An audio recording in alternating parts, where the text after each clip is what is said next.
안녕하세요. 재무인사이트 천경태입니다. 오늘은 재정 전략의 안전벨트로 여겨지며 사고는 모르지만 대비는 가능하다는 의미를 담고 있는 생명보험에 대하여 나누어 보도록 하겠습니다.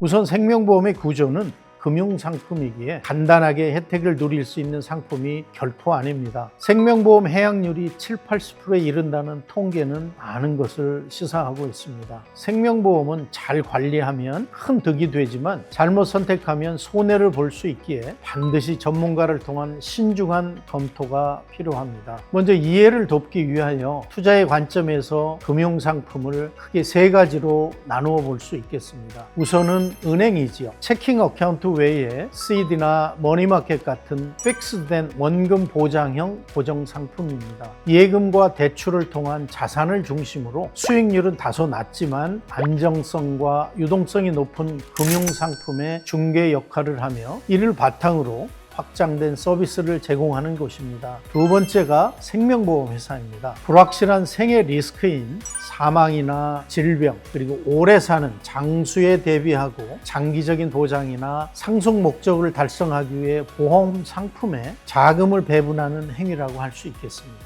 특히 비즈니스에서 바이 앤 셀 플랜과 같은 동업이나 파트너십으로 운영할 때 키퍼슨에 대한 생명과 질병을 담보로 리스크 해지를 위하여 생명보험의 프리미엄을 납부하는 계약이기도 합니다. 마지막으로 투자와 관련된 부분입니다. 대부분 직장이나 개인적으로 가입하고 계시는 다양한 종류의 연금 계좌로 불리는 IRA를 들 수 있겠습니다. 투자는 자본 증식과 수익 실현을 목적으로 한 시장에 참여를 할 수 있겠으며 단순히 돈을 불리는 행위가 아니라 고객의 자산을 언제 어떻게 어떤 목적을 가지고 대체할 것인가에 대한 전략적 결정입니다. 즉 투자를 위해서는 반드시 브로커 딜러로 불리는 증권회사에 등록된 증권 투자 라이센스를 가진 에이전트를 통하여 조언을 받고 상품을 구입할 수 있습니다. 생명보험에는 매우 중요한 순기능이 있지만 반면 심각한 역기능이 있기도 하는 만큼 가입 시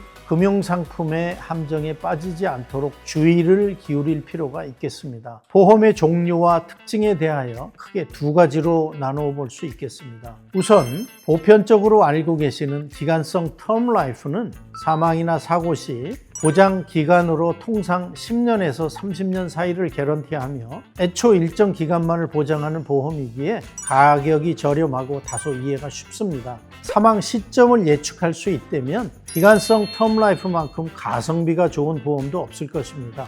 그러나 텀 라이프는 프로텍션에 중심을 둔 유사시 보장을 위한 것이지 로또 당첨이 아님을 분명히 아셔야 합니다. 또한 보험의 특징으로 종신보험인 퍼머넌트 라이프로 분류되는 홀 라이프와 유니버설 라이프는 내용이 서로 유사한 듯 하지만 매우 다른 모습을 볼 수 있습니다. 평생 개런티형 종신보험인 홀 라이프는 생명보험의 만기인 120세까지 개런티를 하는 반면 시작 단계에서는 다소 가격이 저렴한 유동성 보험인 유니버설 라이프 또는 인덱스드 유니버설 라이프를 선호하는 경향이 있는데 외형은 비슷하지만 홀라이프에 비하여 많은 차이가 있습니다. 핵심적인 차이점은 기간이 지남에 따라 코스트 오브 인슐런스라 불리는 원가 비용의 상승으로 이어지며 예기치 않게 사고 등으로 조기 사망 시 보상되는 경우를 제외하고는 천수를 누리고 산다고 가정하였을 때 사람보다 보험이 먼저 죽을 수 있는 역기능의 가능성이 다분히 포함되어 있기에 생명보험에서 싸고 좋은 것은 없다는 진리를 반드시 아셔야 합니다. 왜 생명보험을 재점검해야 하는가라는 중요한 부분입니다. 생명보험은 처음 가입 시 많은 사람들이 에이전트와의 관계나 상호 호혜적인 배려 등으로 감정적으로 선택하는 경우가 흔합니다. 그러나 생명보험의 구조는 생각보다 매우 복잡하게 만들어져 있습니다. 보험의 유지 조건을 모르고 가입을 한 경우 시간이 지남에 따라 상당한 피해로 이어질 가능성이 다분히 있습니다. 특히 장애인 자녀를 둔 부모가 자녀를 위하여 가입하는 보험의 경우입니다. 부모의 사망 시 혼자 남겨진 장애인 자녀의 질적인 삶을 위하여 반드시 생명보험이 필요할 수 있습니다. 그러나 이 보험이 기간이 지나 보험의 원가가 올라서 감당할 수 없다면 이런 경우 보험을 판매한 회사나 에이전트는 커다란 도덕적 결함으로 귀결될 수도 있습니다. 즉, 상품보다 목적이 먼저입니다. 보험회사에서 매년 보내오는 애뉴얼 스테이트먼트의 내용을 검토하고 계시나요? 특히 인덱스드 유니버설 라이프의 경우 확인과 검증을 위해서 반드시 살펴봐야 하는 자료입니다. 우리가 주택을 구입 시 클로징 변호사와 함께 관련된 서류를 확인하고 사인하듯이 생명보험이 발급이 되면 매년 보내오는 애뉴얼 스테이트먼트를 검토해 볼 필요가 있습니다. 특히 보험 약관인 팔러스에서 가장 중요한 사항은 보험의 원가인 커스트 오브 인슈런스가 나이가 많아짐에 따라 상대적으로 매년 오르게 설계되어 있고 통상 10년에서 15년 이내에 중도의 캔슬 시 상당한 금액의 페널티를 내야 한다는 조항입니다. 이러한 보험의 약관과 매년 보내오는 애뉴얼 스테이트먼트를 서로 검토해 보면 어떤 보험을 들고 계신지 객관적으로 평가를 할 수 있습니다.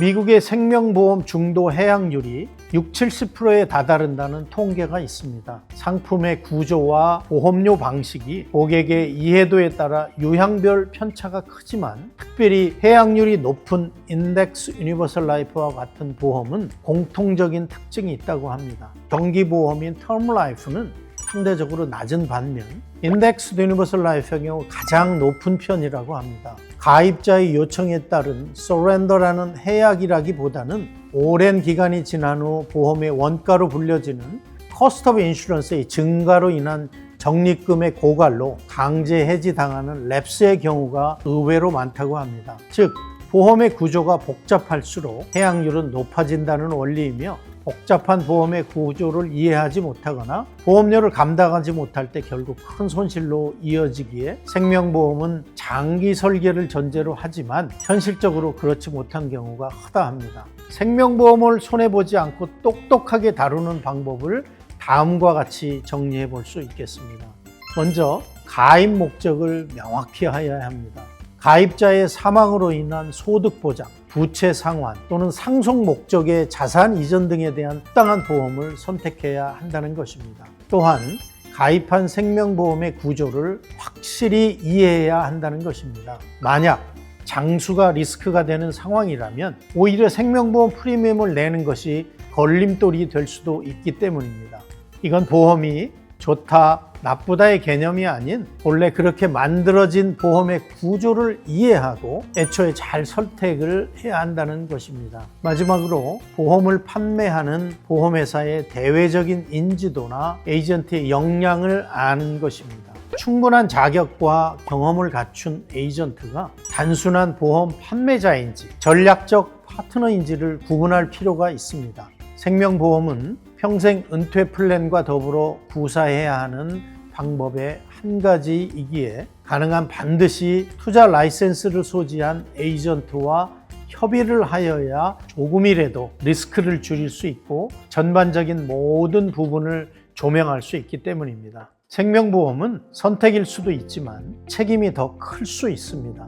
지금 바로 보험 약관과 애뉴얼 스테이트먼트를 꺼내 보십시오. 그리고 정말 이 보험이 가족의 미래를 지킬 수 있는지 꼼꼼히 점검해 보시기 바랍니다.